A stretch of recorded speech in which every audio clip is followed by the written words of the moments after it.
Przyjechał do nas z Warszawy, chodzi do szkoły muzycznej, uczy się również grać na skrzypcach, a z zainteresowań powiedział, że jego wielką pasją jest historia.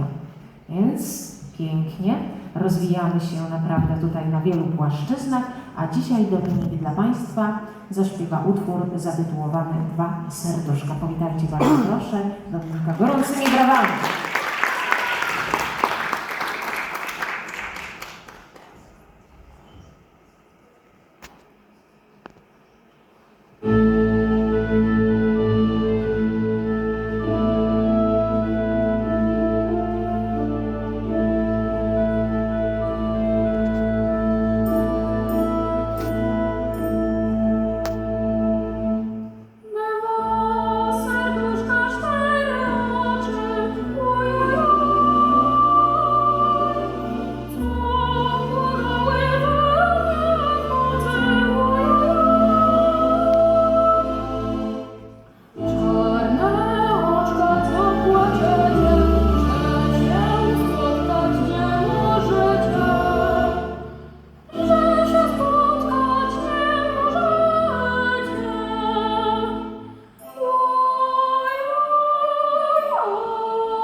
Dziękuję.